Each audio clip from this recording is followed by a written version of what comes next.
नमस्ते बच्चों, my self Jaiswal sir. हम पढ़ रहे हैं class 10 science chapter light reflection and refraction.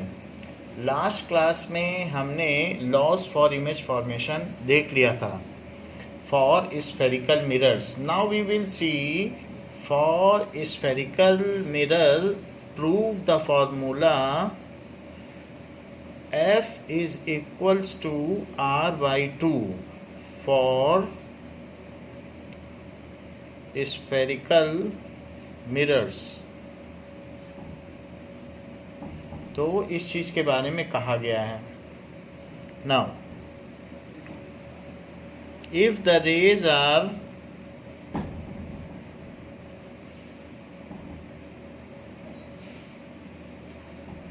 मान लीजिए अगर कोई रेस एक्सिस के बहुत पास हो और इसका सेंटर ऑफ कर्वेचर लार्ज हो, दो एजम्पशन है इसके लिए, तो तब ये प्रूफ होगा।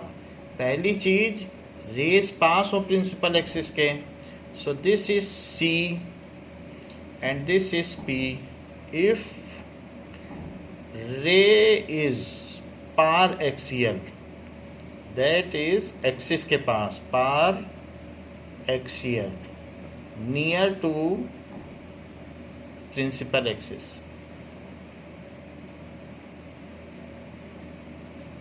now they are near to principal axis and center of curvature is large and centre of curvature, ये कह सकते हैं is away from pole very away, that ये कहा जा सकता है कि रेडियस ऑफ कर्वेचर लार्ज है। दो चीज़ें ले लीजिए, सेंटर ऑफ कर्वेचर या तो अवे लिखिए और नहीं तो लिख दीजिए रेडियस उसका बहुत बड़ा है। Radius of curvature is large. तो दो एजम्पशन हमने लिए हैं। अब देखिए कि ये जो रे है उसको आप यहाँ से मिला लीजिए सेंटर ऑफ कर्वेचर से। सो जो पॉइंट्स ऑफ इंसिडेंस है that is to be joint with centre of curvature, तो हमने इसको ज्वाइन कर लिया है so that we can perceive the ray which is getting rebound. तो ये एक रे है वो यहाँ से रिबाउंड हो गई, तो इसको भी हमने यहाँ पे बना लिया है। नाउ दिस रे इज रिबाउंड। अब जरा देखिए इसमें ये जो एंगल है ये आई है, ये वाला एंगल, एंड ये अगर M पॉइंट है तो MP को लाइन दिया जा सकता है। हम ये मान रहे हैं कि it is having large curvature, तो लार्ज कर्वेचर अगर हम मानते हैं लार्ज कर्वेचर, तो ऐसे केस में यानी बहुत बड़ा स्फीयर बनेगा। तो जो M है तो MP can be assumed as a linear, फिर लीनियर माना जा सकता है कि वैसे तो MP परपेंडिकुलर डालेंगे तो MP यहाँ पर आएगा, एक इस पर परपेंडिकुलर डाल दीजिए, and it is so large that n coincides with P, ऐसा माना जा सकता है। तो अब देखिए तो इसको ट्रायंगल मानते हुए हम इसे F मान लें कि F से पास होती है, और अब हमें ये प्रूव करना है कि ये जो FP है यानी F डिस्टेंस और जो C से इसकी डिस्टेंस है, ये तो P यहाँ तक ही हो गई डिस्टेंस, और ये सॉरी F हो गई और ये R हो गई, क्योंकि ये डिस्टेंस तो R हुई ना यहाँ से, तो ये डिस्टेंस यहाँ से यहाँ तक की R हो गई। अब देखिए ये I है और ये है R, this is R। So we know that these are alternate interior angle. मान लीजिए कोई एक रे आ रही है जो कि A रे है, तो AMF और MFP, तो ये तो Z बन गया ना, तो इसलिए Z बनने की वजह से सो एंगल, अब इसका प्रूफ देखें, टू प्रूव प्रूफ क्या करना है, F is equals to R/2। So proof देखिए कि angle AMF is equals to angle MFN, क्योंकि जब दो रे होंगी और उसको ऐसी रे कोई कट करे तो ये और ये अल्टरनेट इंटीरियर एंगल होते हैं, तो ये दोनों पैरेलल हैं और उसकी ट्रांसवर्सल ये है, तो ये पूरा एंगल, तो जो यहाँ पर दिया गया है this complete angle is equals to this complete angle, क्योंकि ये अल्टरनेट इंटीरियर एंगल हुए जैसा कि यहाँ पे बताया जा रहा है। So angle AMF is equals to angle MFP, ये अल्टरनेट इंटीरियर एंगल हो गया। क्यों और ये रेस पैरेलल हैं तो इसलिए इक्वल हुए। तो पैरेलल रेज में जो अल्टरनेट इंटीरियर एंगल्स होते हैं वो इक्वल होते हैं। This is alternate interior angles, तो ये इक्वल हो गए। अब जरा देखिए, now as both are equal and this is I plus R, तो अब ये I है तो ये क्या एंगल हुआ, ये, so this is equal to, ये भी तो एक अल्टरनेट इंटीरियर एंगल है, क्योंकि AMC और MCF, तो यहाँ भी तो एक जेड बन रहा है, तो इसलिए ये I है तो ये भी हुआ। Angle AMF AMC is equals to MCF and both are equal to I, क्यों, बिकॉज अल्टरनेट इंटीरियर एंगल। तो यहाँ पर इस चीज़ को आप R लिख लें, ये I, क्योंकि ये I है तो ये भी I हो जाएगा, दोनों I हैं। सो ये अल्टरनेट इंटीरियर एंगल की वजह से हुआ, वैसे हमने यहाँ I लिख दिया है, तो अब ये I हो गया है। Now I is equals to R, I किसके इक्वल है, R के इक्वल है। ये क्यों R के इक्वल है, I is equals to R, laws of reflection, ये एक लॉज ऑफ रिफ्लेक्शन।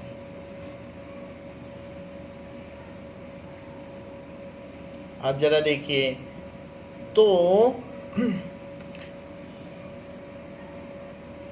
अगर I और R इक्वल है तो ये I और ये R भी इक्वल हुए, क्योंकि इसका अल्टरनेट इंटीरियर एंगल है और ये इसके इक्वल हो गया। तो हम इस ट्रायंगल की अगर बात करें, ये जो ट्रायंगल यहाँ पे बन रहा है, तो इसमें ये एंगल इसके इक्वल हो गया, एक I है और एक R है, और I तो R के इक्वल ही है। So sides opposite to equal angles are equal, so I is equals to R, तो I के सामने की साइड क्या है बताइए, ये एंगल I है, तो इसके सामने वाली साइड कौन सी है, दैट इज MF, इसको लिखे MF, ये 9th की थ्योरम है। और R के सामने की साइड कौन सी, ये एंगल R है, तो R के सामने की साइड क्या है, दैट इज CF, तो MF is equals to CF, MF और CF इक्वल हो गई। इस लाइन की ज़रूरत नहीं है, इस लाइन को हम हटा देते हैं, इसकी हमें ज़रूरत नहीं पड़ेगी, ये हटा दी, बस इतना ही है। एक बार आप लिख लेना, ये इसके इक्वल है, ये अल्टरनेट, और I और R इक्वल है, बस इतनी सी बात है, यहाँ इसकी ज़रूरत नहीं पड़ेगी। MF is equals to CF, MF CF के इक्वल हो गया। अब अगर रेस कैसी हैं, ये जैसे देखो, बहुत पतला लेंस हो और रेज इसके बहुत पास हों, बहुत पतला लेंस होगा तो C बहुत दूर होगा, यहाँ पे होगा C, और जो रे आएगी वो F से जाएगी, तो F से इसको पास कर दो ना, तो फिगर, एक्चुअल फिगर ये होगा, ये जो मैं दिखा रहा हूँ। अब देखो, इसमें ये हमने पास कर दी, ये M है और ये P है, ये F है और ये C है, बाकी चीज़ें दिखा दी। यहाँ I हो गया, बाकी चाहे तो आप C से इसको मिला दो, वरना इतना करने की ज़रूरत नहीं है। तो C से अगर आप इसको मिला दोगे तो वैसे ही पहले जैसा फिगर हो जाएगा। ये पीछे की तरफ फिगर हो गया। तो अब ये वाली चीज़ ये हो गई कि M F is equal to C F, और ये रे इतनी पास है कि एम एफ को मैं एफ पी मान लूँ, यानी रे लगभग इस पर गिरती हुई है, गिर ही जाए। M F is equal to F P for paraxial rays. तो हम ऐसा कर सकते हैं for paraxial rays and for any concave mirror of large radius of curvature as ray is paraxial, बहुत पास है। देखो दूर होती तो फिर नहीं माना जा सकता था, तब इसको इसके इक्वल थोड़ी ना मान लेते। तो इसलिए if ray is paraxial and curvature is large, जिसको कि रेडियस ऑफ कर्वेचर कहते हैं, कर्वेचर, सो कर्वेचर या radius of curvature, radius of curvature is large, तो M F is equals to, जो ये एम एफ है वो एफ पी के इक्वल हो गया, एफ पी। अच्छा, नाउ सी एफ क्या है यहाँ पे, सी पी क्या है बताइए।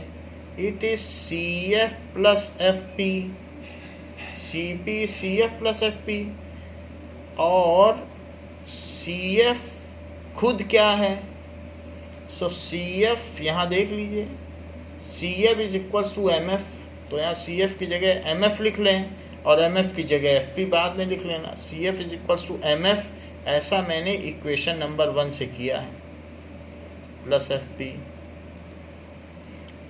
और अब सी एम एफ की जगह क्या लिख लें, F P plus F P, this is C P. C P ही तो आर है, C P is only R, और एफ पी क्या है, एफ है। तो इसलिए C P is equals to 2 FP, so R is equals to 2F, so what is F, F is equals to R/2। तो ये प्रूव हो गया। इसमें हमने 2 चीज़ की है खास। सबसे पहले आपको क्या करना है, सबसे पहले आपका काम है कि ये आई है तो ये आई हुआ, और आई आर के भी इक्वल है, और ये अल्टरनेट इंटीरियर एंगल है तो ये दोनों इक्वल हैं। तो I is equal to are, तो ये आई भी आर के इक्वल हुआ, ये तो अल्टरनेट है तो यहाँ आई लिखा जा सकता है। ये इक्वल तो ये साइड इसके इक्वल, तो ये दोनों इक्वल हो गए। तो अब बात आगे की छोड़ दें, इसका हमें कुछ खास मतलब नहीं है, इस एंगल से हमें कोई लेना देना नहीं है जो रेड में बनाया है। हम इसकी अभी बात नहीं करेंगे, अगले डेरिवेशन में देखेंगे, अगले डेरिवेशन में काम आएगा, अभी काम नहीं इसका। तो इसलिए ये लाइन भी हमने हटा दी, दैट लाइन इज डिस्कार्डेड जो पहले की थी। सिर्फ इतना लिखना कि अल्टरनेट इंटीरियर एंगल्स इक्वल हैं, और वो कौन कौन से वो हमने आपको बता दिए, तो इसलिए इसे लिखने की ज़रूरत नहीं है। सिर्फ इस वाले को इसके बराबर कर देना, ये और ये बराबर हो।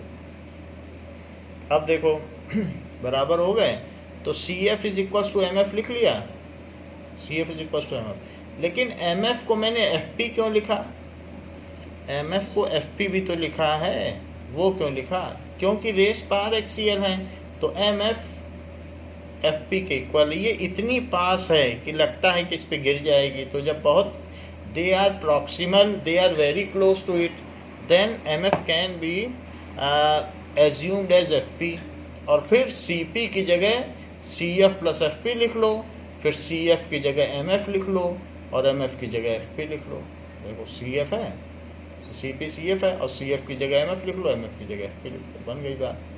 तो ये काम जो हमने किया है, the same is true for convex mirror also.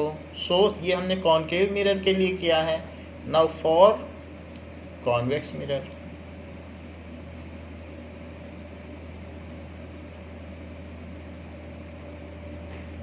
तो convex mirror के लिए चीज़ देख लें।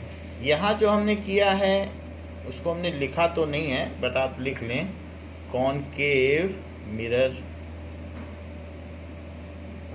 So this is for concave mirror.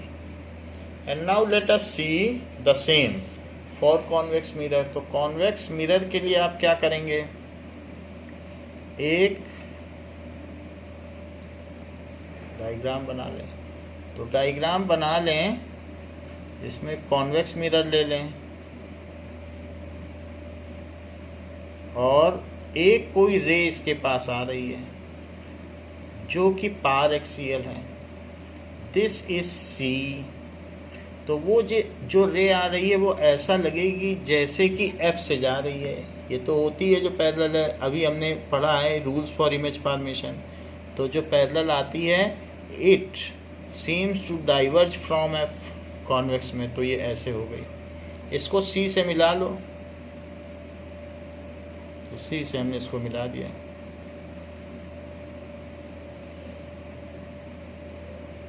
अच्छा, सी से मिलाने के बाद ये हमने इसमें मिला दिया. तो इसके इधर का एंगल आई है और इसके इधर का एंगल तो आई है और इसके इधर का एंगल आर है. ये रे और ये रे पैरेलल हैं. तो आप इसमें कह सकते हो ये और ये रे पैरेलल हैं. तो अगर ये एंगल आई है, ये वाला एंगल आई है, तो और कौन सा आई होगा, क्योंकि यही रे उधर तक जा रही है. तो ये एंगल भी ये वाला एंगल आई होगा. क्यों? क्योंकि एक करस्पॉन्डिंग एंगल. आप ऐसे देख लो ना, दो रे जा रही है और ये एक रे ऐसे जा रही है. तो ये अगर आई है, आर की तो अभी देखो ही मत, तो ये आई हुआ. तो वही रे जा रही है, दो पैरेलल रे हैं, तो ये आई हो गया. अब देखिए, इस चीज़ को एफ लिखें, ये एफ है. इस चीज़ को आप पी लिख लें क्योंकि ये पोल है और ये पॉइंट एम है. Now it is M. आप देखें कि ये दो लाइन इंटरसेक्ट कर रही. एक ये लाइन इंटरसेक्ट कर रही और एक ये, और उसके बीच में यहाँ आर एंगल फंस गया है. तो जो आर एंगल है तो वो अपने वर्टिकली अपोजिट एंगल के इक्वल होगा. जैसे इधर का एंगल हमने आपको बताया ना, ये आर है, तो इसका भी तो कोई वर्टिकली अपोजिट एंगल होगा. तो क्या वो उसके इक्वल नहीं होगा? तो ये आर है, तो ये भी आर हुआ, ये आर हो गया. तो अब आई और आर तो इक्वल हैं by law of reflection. So I is equals to R. ये क्यों है? Law of reflection. अच्छा, तो इस ट्रायंगल में एमसीएफ में देखो, in triangle MCF I is equals to R. So I के सामने वाला साइड कौन सा है? M F. So M F is equals to, और आर के सामने का that is C F. M F C F के इक्वल है. अब फिर से वही बात कि सी पी किसके इक्वल है. और क्या अगर रे बहुत पास है तो एम एफ को एफ पी माना जा सकता है? तो हाँ, if rays are paraxial then, मान लो रेज बहुत प्रॉक्सिमल है, इसके पास ही में है, तो ऐसे केस में if rays are paraxial, तो जो एम एफ है वो एम एफ और एफ पी एक माना जा सकता है. M F is equals to F P. खैर, जो पी सी है वो किसके इक्वल है? P C is equals to P F plus F C, और जो एफ सी है वही एम एफ है. तो P F plus M F, ऐसा तो हमने इक्वेशन 1 से किया है.